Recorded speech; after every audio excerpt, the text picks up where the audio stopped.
একটা ভূতের Bangla cinema release হয়েছে, নাম দেবী। এই সিনেমার মধ্যিখানে এমন একটা টুইস্ট নিয়ে আসে যেটা আমি ভাবিনি।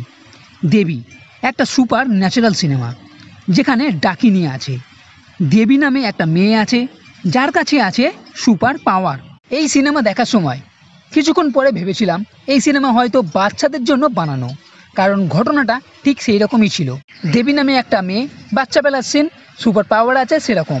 কিন্তু অবাক করার বিষয় হলো এই সিনেমাটা 2022 সালে রিলিজ হওয়া মণিহারা সিনেমার পার্ট 2। প্রথম সিনেমাতে বিয়ে করে মণিমালা চলে যাওয়ার পর তাদের একটা মেয়ে হয় দেবী নামে। এইবার মেয়েটা কি করে হলো সে তো ভূত, সেই বিষয়ে এই সিনেমাতে বলে দেওয়া হয়েছে। আর এই দেবীরই ঘটনা হলো এই সিনেমা। তবে এটা তো বলতে পারি মণিহারা সিনেমার মতন এই সিনেমার অতটা জমাতে পারিনি।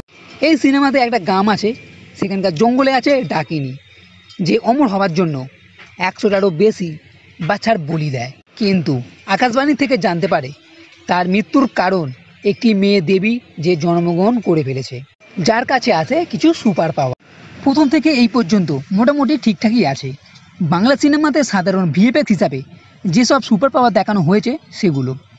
সিনেমাতে কিছু কিছু সিন মোটামুটি ভালোই লাগবে, কিছু সিনে হালকা করে কমেডিও আছে। তবে মণিহারা সিনেমাতে যতটা মজা ও হাসি ছিল ততটা এই সিনেমাতে দেখতে পাওয়া যায়নি। সিনেমার গল্পটা মোটামুটি ভালো, দেখা যেতে পারে। এই ডাকিনী দেবীকে খুঁজতে তার কাছে আসার পর কিছু জাদুর কেরামতি সিনও আছে। এছাড়া দেবীর সুপার পাওয়ার নিয়ে একটা হালকা করে ফাইট সিনও দেখানো হয়েছে।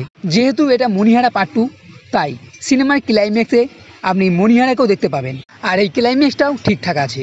এই ডাকিনী, দেবী ও মণিহারার এক ফাইট সিন, সব মিলিয়ে এই সিনেমা খুব দুর্দান্ত না হলেও মনের ভালো লাগার মতো সিনেমা। তবে এই সিনেমাও হলে না রিলিজ হয়ে যদি ওটিটিতে রিলিজ হতো তাহলে মনে হয় মানুষ আরও বেশি দেখতো। সিনেমা হলে বেশি দিন চলবে না এটা বলা যেতে পারে, তবে বাচ্চাদের এই সিনেমা বেশ ভালো লাগবে। তাই পুরো পরিবার নিয়ে এই সিনেমা আপনি দেখে নিতে পারেন। তো বন্ধুরা, এই ভিডিও যদি ভালো লেগে থাকে তাহলে লাইক করো, কমেন্ট করো, শেয়ার করো, আর এই চ্যানেলটির সাথে কখনোই ভুলবে না। এই ভিডিও দেখার জন্য ধন্যবাদ।